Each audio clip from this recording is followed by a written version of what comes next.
Hey gamers, if you're a fan of roguelike games, then you've come to the right place. In this video, I will tell you about top 15 best new roguelike games that released in Q4 2025. Please note that on my channel, we only discuss action games. So the roguelike genre we will talk about is exclusively action roguelike games, not turn-based, deck builder, or anything else. So let's get started.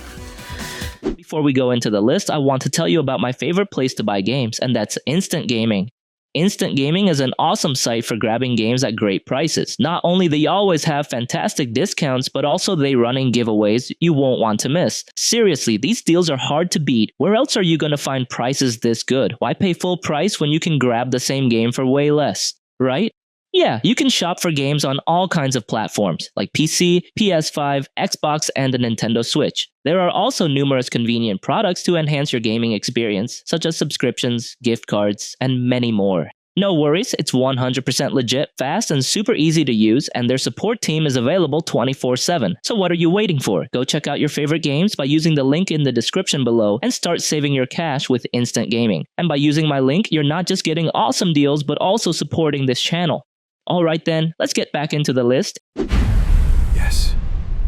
Let's start again. Ragnar is a roguelike dungeon crawler rooted in Norse mythology, and after spending time with its demo, I can safely say it's one of the more exciting indie titles I've played lately. Combat in Ragnar is fast, brutal, and unforgiving, exactly what you'd want from a roguelike. The game encourages aggressive mobile play, and chaining attacks together feels incredibly rewarding. The most intriguing system is the relic mechanic. By collecting powers from different Norse gods like Odin, Thor, and Freya, you can dramatically augment your abilities, and the game is scheduled for an early access release in November 2025, and based on the solid foundation seen in the demo, it is absolutely a title to keep on your radar.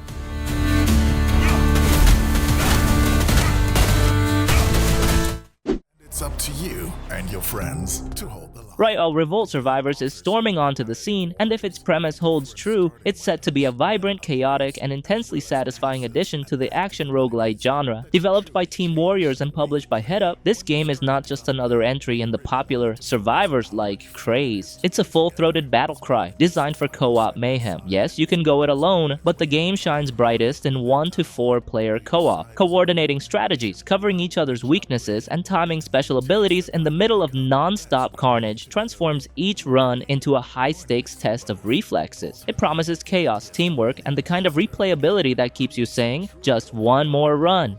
And see how far you can push your limits. Whether you're diving back into maps. Something new every time! Lethal Honor.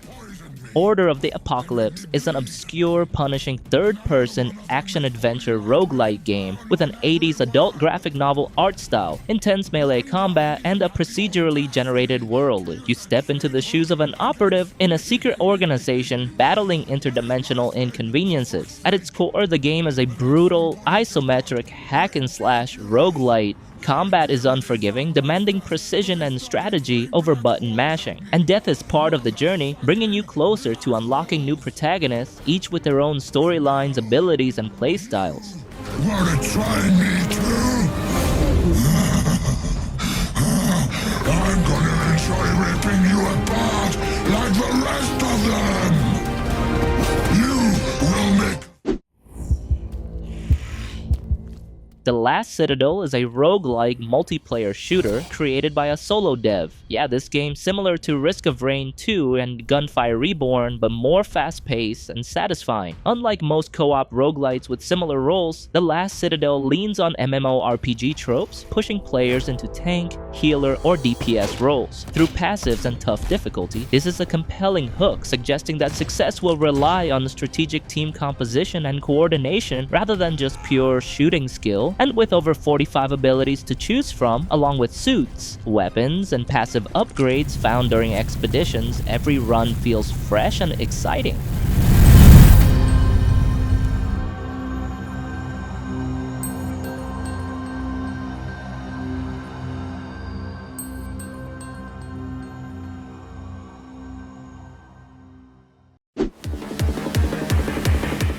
Fatal Run 2089 is one of the more exciting surprises, and it's shaping up to be a fresh spin on arcade-style destruction racing. Instead of focusing on competition, the game pushes you to survive a high-octane gauntlet of enemies and obstacles, tearing through everything in your path, with both reckless driving and mounted weapons like machine guns and missile launchers. And yeah, rather than a simple arcade loop, the game drops you into 4 distinct biomes, filled with levels, upgrades, and randomized challenges. If you have fond memories of chaotic arcade racers like Burnout and Flat Out, this is a must-have.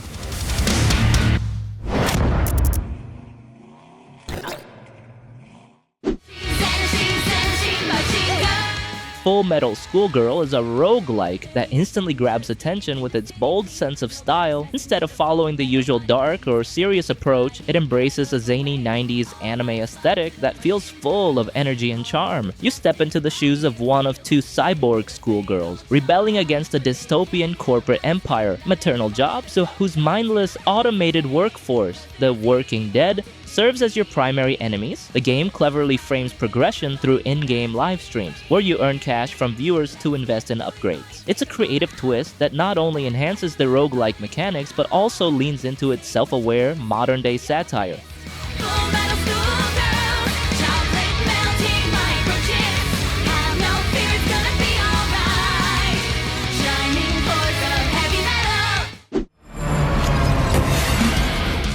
Diamond Blades is a brutal, first-person dark fantasy action RPG that combines the deep combat of action RPG with the replayability of roguelikes. You can play Diamond Blades solo, but it's clearly built for up to 4-player co-op to stop demonic incursions. The combat is the star here, from massive greatswords that cleave enemies in half to quicker blades that trade power for speed and blocking utility. And where Diamond Blades really shines though, is in its roguelike progression. Runs are all about slicing through hordes, finding better gear, and unlocking new abilities as you level up. 2 modes, story-driven and free exploration, keep things fresh while rewarding experimentation.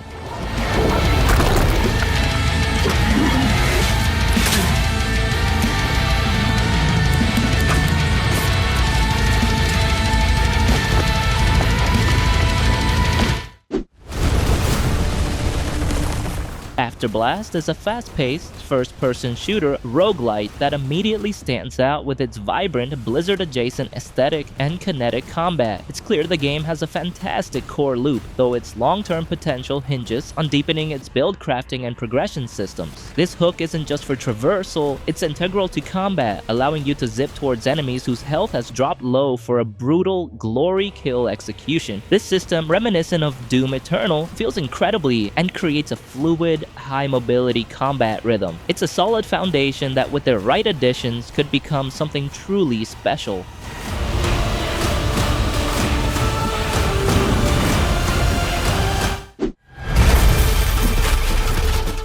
Godbreakers is a flashy new action roguelike that caught my attention. Set in a post-apocalyptic world where sentient sand has actually won a war against humanity. At its core, Godbreakers plays like a familiar roguelike, fight through waves of enemies, pick up new abilities, and push onward until you face off against a big boss. The combat foundation is solid, built on a simple combo of light attacks, heavy attacks, jumps, and dodges. It's fast, fluid, and feels familiar to fans of the genre. With some tweaks to balance pacing and level variety, this could grow into one of those roguelike gems you lose hours to without realizing.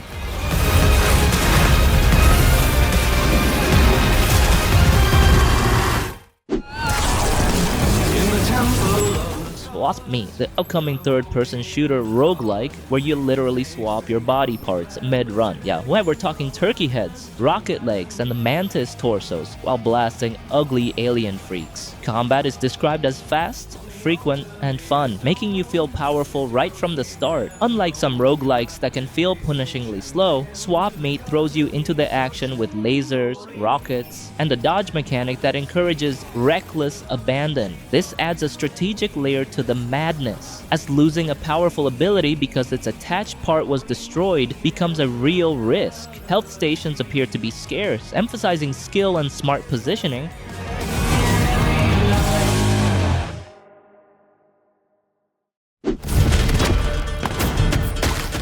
Raiders of Blackveil is shaping up to be a co-op roguelite that lives and dies by the depth of its character building and the thrill of the loot chase. Instead of the usual human heroes, you play as animal characters with depth on par with League of Legends champions. Each one has its own role: tank, DPS, or support, and the game really shines when you've got a 3-player squad working together. The build crafting here looks massive. Every character can pull from a pool of over 300 perks split across 8 archetypes like Assassin, Mage, Guardian, and Warlock. And there are duo perks that unlock special combos when you coordinate with teammates, so party synergy is a big deal.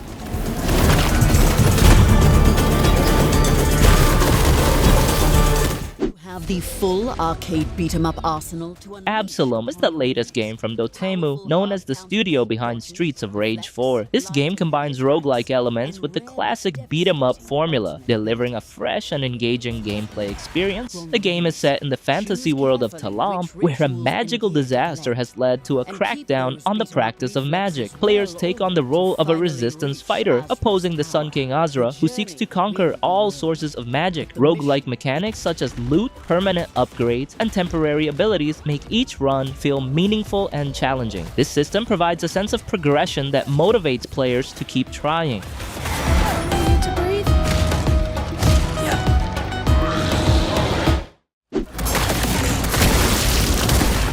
Painkiller knows exactly what it wants to be: a fast, mindless co-op FPS where you blast through waves of demons with your friends. Painkiller's gameplay is built on 3 key pillars: character choice, weapon variety, and a light deck building. Each run starts from Purgatory's Crossing, your hub of where you pick your character, weapons, and tarot cards before diving in. There are 4 characters to choose from, each with passive perks like extra health, more ammo, or stronger damage, and they chat with each other mid-mission to add a little personality. Co-op keeps the action alive too. When you're downed, teammates can revive you, which means the run doesn't instantly end if things go wrong. It keeps tension high when you're the last one standing. That is one ugly creature. We meet again, little merchant. Moonlighter 2, The Endless Vault, takes the shopkeeping meets dungeon crawling formula of the original and pushes it into new territory. The most immediate change is the shift from a charming top-down 2D sprite aesthetic to an isometric 3D art style. The biggest shift comes from the shopkeeping side game. In the first Moonlighter, pricing items and bartering with customers was the heart of the merchant gameplay. In Moonlighter 2, that's been stripped away and replaced with a roguelike style minigame where you stack randomized bonuses to boost your selling price. And still, the inventory management is standout feature. Items don't just take up space, they can interact with each other, sometimes raising value or even destroying neighbors. Is this pursuit more important than its destination?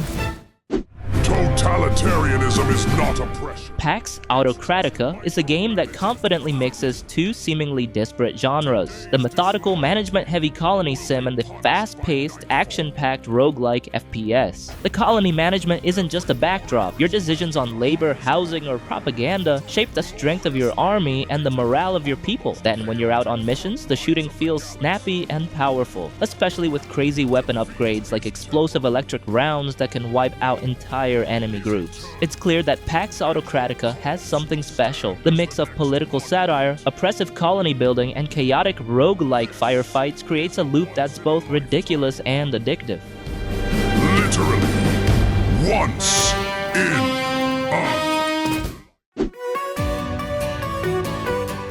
And that's it for today. Those were lists the top 15 best new roguelike games that released in Q4 2025. Got a hidden gem I didn't mention? Let me know in the comments below. And if you enjoyed this video or discovered a new title to add to your collection, feel free to like, subscribe, and turn on notifications so you'll never miss future contents. So, thank you for watching, and see you in the next video.